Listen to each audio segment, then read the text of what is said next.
Good morning. It's a little bit after 9 o'clock. I have one more thing to do. I've got to get the hair dry. It's going to be 80 some degrees today. So I went no sleeve. And I just dropped you. And you just did the most incredible front flip. Like, how's your back feel after that? Sorry. I'm lazy. No, I'm not lazy. I already have the laundry in and it's almost done. But I was up from 2 o'clock until 6 o'clock this morning. And then I fell asleep from 6 to 7, curled up in the fetal position, dreaming about some little kids who were, that had paper clips and push pins and eyeglasses all over the carpet. And I was picking them all up, and this little girl came over to help me pick up all these things that weren't even mine. I don't even know what that was about. That made no sense to me at all. When I woke up at 2 o'clock, it probably was because I was asleep by about 8:30. And so theoretically, I got 5.5 hours and then the extra hour. So I got 6.5 hours. I spent a couple of hours last night really thinking about Sky, like really thinking about Sky, and really thinking about the rest of my life, what it feels like now, and what I'm projecting it's going to feel like, which is just silly. I know what it feels like now, and there's like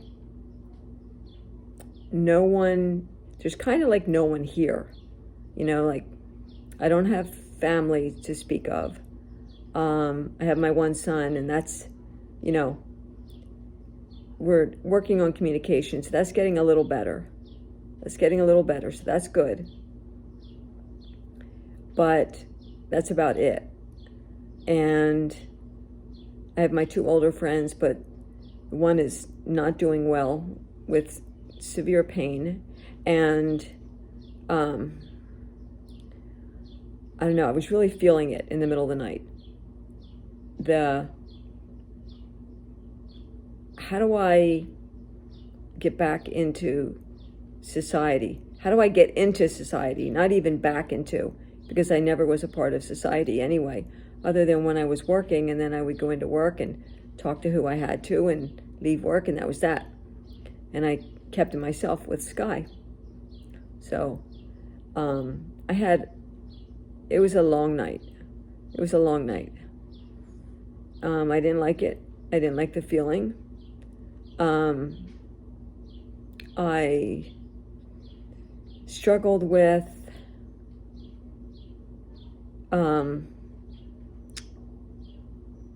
adapting to the being alone. Yeah. Knowing that this is how it's going to be for possibly the rest of my life. I've been watching some videos on widows and widowers and what their thoughts are on like moving forward, what they're feeling, how they are. And most of them are so broken, and most of the comments are like, this was the love of my life, there'll be no other, like that's it, done, over, you know, I'm just going to be spending the rest of my life alone. I read that time and time and time again. I was like, wow, that seems to be the consensus. And yeah, anyway, I'm going to go dry my hair, and then I've got to figure out what's for breakfast. Maybe oatmeal. So in all honesty, I did not get oatmeal for breakfast. I had Cocoa Krispies. and that was breakfast. So it's after 4 o'clock in the afternoon. I was down at the lake for about an hour. Did I get sun? Maybe I got some sun. Yeah, I got a little bit of sun. I got to tell you, I was sitting down at the lake, had my bottle of water, and I was just looking out at the water, and I was looking at the ducks, and I was thinking about Sky, and I was thinking about some of his ashes that I put over at the lilac bush and that I put in the water. And I was just looking at the water, and I was just thinking that some of him is in the water. And then I saw this man walking, and he looked like he might have been in his 40s. He looked out of place there. And I'm not sure exactly how to describe why I'm saying that, but he was walking. He walked around the lake once.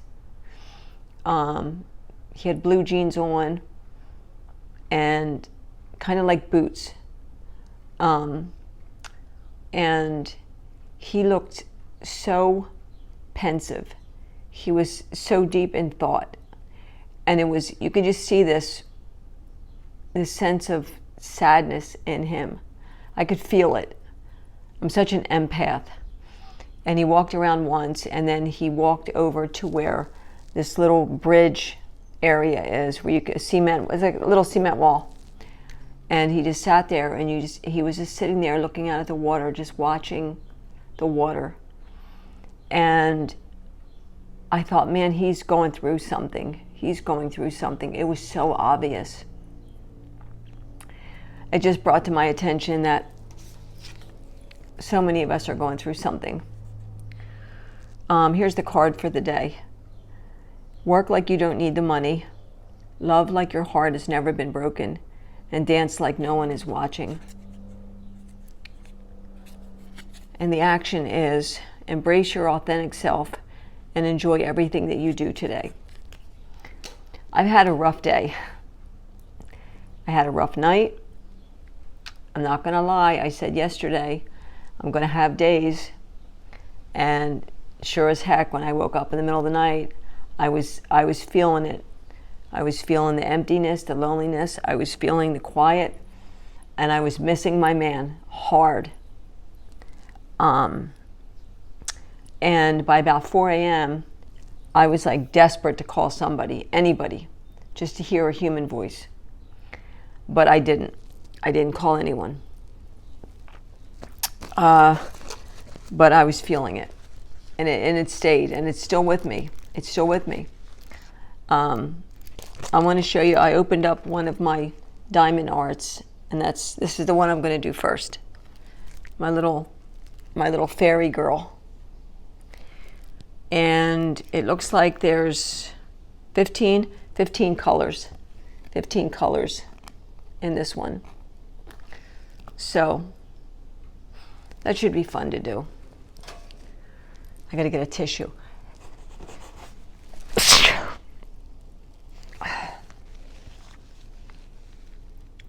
I know you blessed me, so thank you for that.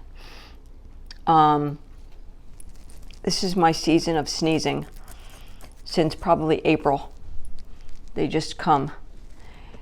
I want to read you something. I have Sky's iPad.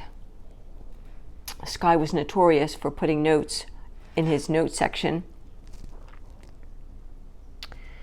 And all kinds of notes. And I was reading some this morning. And I might have already read this. I know I read this in another video, but I don't think I put the video up. I think I deleted it. But if I did already read this to you guys, my apologies for reading it again, but I want to share this with you. It doesn't give a date. Let me see here. Random thoughts. 7/14 of 22. So July 14th, 2022. Random thoughts. He wrote, going off to work. I sat there at the kitchen table having my breakfast and coffee, as I did every morning. You were asleep in the next room, literally just a few feet away. The hum of the refrigerator and the mechanical tick-tock, tick-tock of the battery-operated wall clock were the only sounds. We're the only sounds. The room was dark and quiet. I didn't want to disturb your sleep. Soon I was going to leave you. I wouldn't be this close to you again for a while. Not for many hours. I started missing you. If I should die today and never see you again, know that you are loved. Know that you were loved and that you are greatly missed.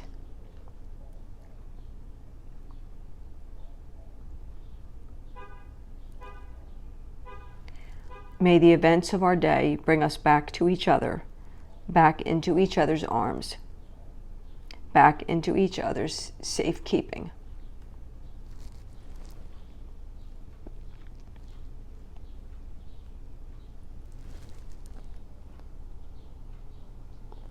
So, you see, I know that Sky would not want me to mourn him because he told me. And then I come across something like that. And I'm like, that hit me in every part of my heart, soul, spirit, body, like a sucker punch.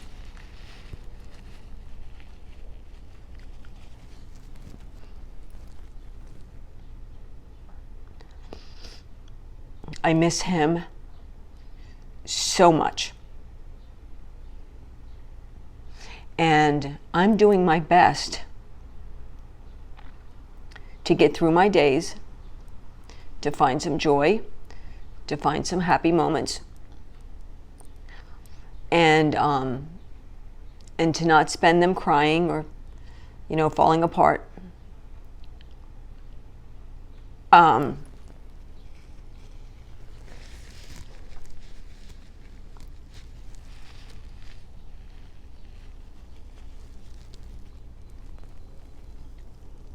Sitting down at the lake was like torture for me. Being here in the apartment, sitting in this chair where I am, looking in the direction of where he died is torture for me. It's hard. It's hard. It's really hard. But of course it's hard. How can it not be? It's fresh, it's new. It's still so new for me. I haven't hit 4 months. I won't for a couple more days, 4 months. And I'm feeling it.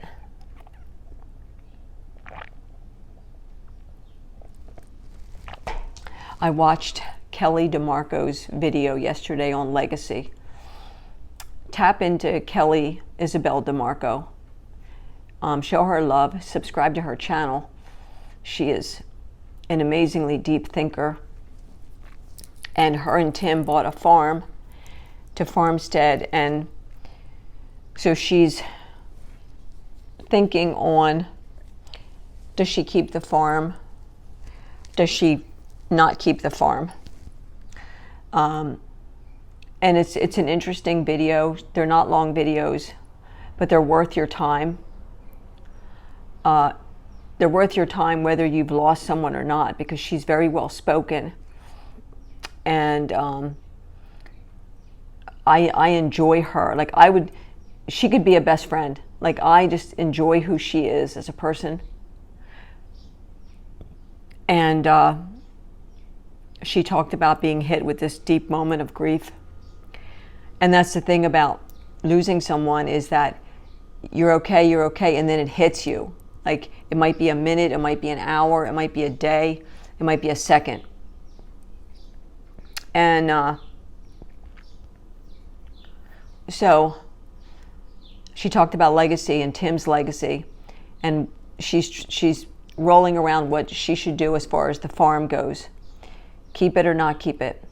And that got me thinking a lot about Sky's legacy. And I never thought about Sky's legacy. Like, there's a lot of things, like Sky was so no nonsense about stuff. Like, Sky was so freaking no nonsense about stuff. I mean, when we were planning his cremation, he was so adamant. A year before he passed, like when he knew he was getting worse, like he knew more than I knew, because he was feeling things that he wasn't telling me.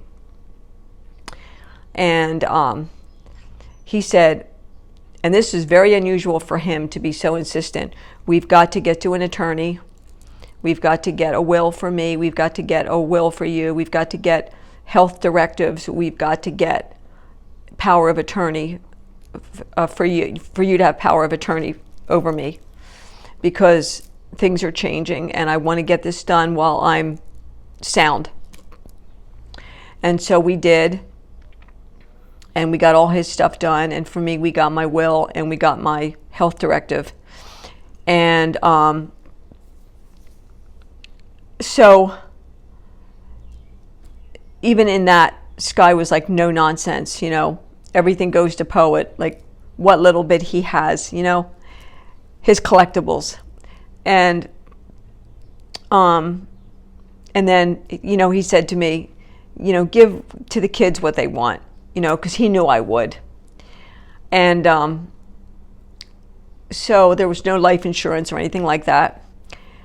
But then after that was done, he said, okay, that's step one. Now we need to do step two. We need to prepay and pre-plan my cremation or my green burial. He really wanted a green burial. We called a local funeral home. This amazing funeral director came over. She sat with us, and it was just under $3,000. It was $2,995 for his cremation with death certificates, 5 of them, and then 5 copies, fingerprints, them coming over, getting the body, cremating, bringing the ashes over, like a whole 9 yards, all the paperwork, like everything. And she asked him questions like, what kind of funeral do you want? But he wanted nothing. He wanted no obituary in the paper.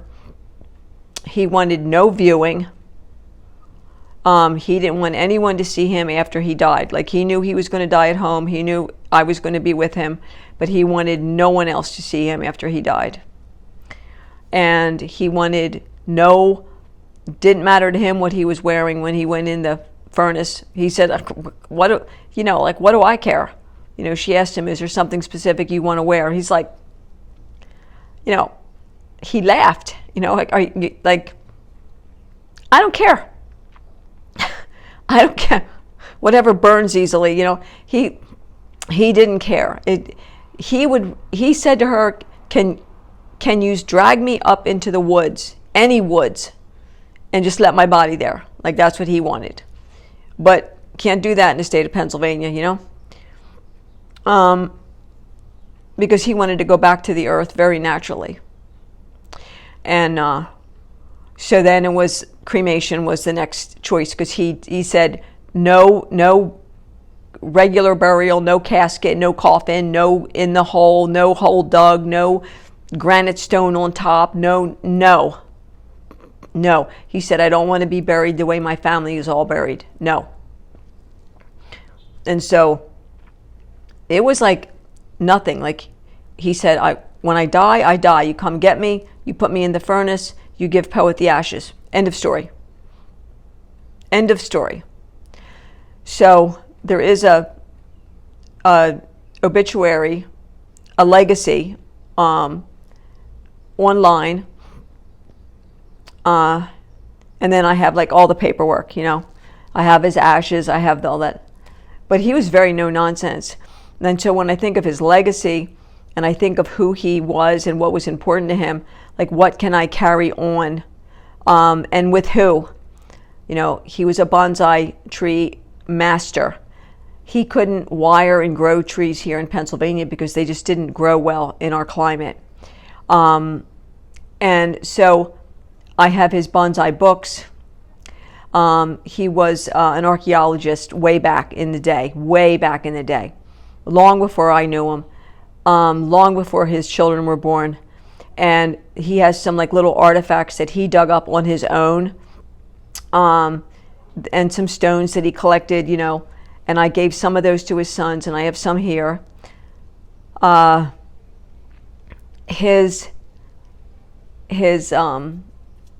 last 10 years working at Lowe's in the electrical department, what can we carry there? He loved the work. He loved learning about wiring and stuff like that, And then his Scottish Gaelic, which I'm carrying on for him, and I will continue to talk with his sons about that, and share milestones and things like that. And then of course it's his Buddhist philosophy, his being a Soto Zen Buddhist. His sons, I know what one son's religion is, but I don't know what the other son, like where he's at this stage in his life. And that's something that him and I can talk about when I can get his son to talk, because he's very quiet. But the legacy part is hard because Sky was very introverted and there wasn't a lot of talking. He didn't talk to his sister for years and years and years until like really a few months before he died. They reconnected, and that is pretty sad. And his brother, he talked with his brother like once a month for the last couple years. And so that was good. And I have to call his brother and just talk with him and see how his brother's doing. But it's really, it's kind of hard to carry on a legacy when there's not a whole lot of people around, But I need to make the effort of being more in contact with his sons, to continue his legacy. But think about that with your loved one that you lost. What is their legacy? Like, if you would want to share anything in the comments about legacy of your loved one, I would love to read it. I would love to read like what is his or her legacy. And when I think about myself, honest to God, I don't have one. Like, there is nothing about me. There's like, I don't have a talent. I don't collect anything. I'm not there's nothing. There's like, I know a teeny tiny bit of Scottish Gaelic, and I was a nurse aide for a while in a trauma unit. Like, I took care of people. But other than that, I don't know what anybody would tell anybody as far as a legacy for me. She was a crazy ass woman who legally changed her name back in 2011. I don't know. Good luck with anybody who tries to carry on my legacy or talk about it, because I'm not in that many people's good favor, to be honest. And that's what happens when you do things differently and you have anxiety and you've got panic and you've got stuff going on in your head that you're working through. People don't want to hang around you too closely, and that's okay. But I'm going to go. Just some things I wanted to share, and let me know in the comments if you feel comfortable about legacy with your loved one. I'm curious. I'm curious what people are feeling and thinking, and are you thinking about legacy? And again, Kelly Isabel DeMarco is her name. Go over to her and show her love. She's worth your time. She doesn't have tons of videos out, but she is worth your time. Yeah, she's worth your time. And I'm going to go. I'm going to finish my water, and I don't know. I'll talk to you when I talk to you. You guys take care.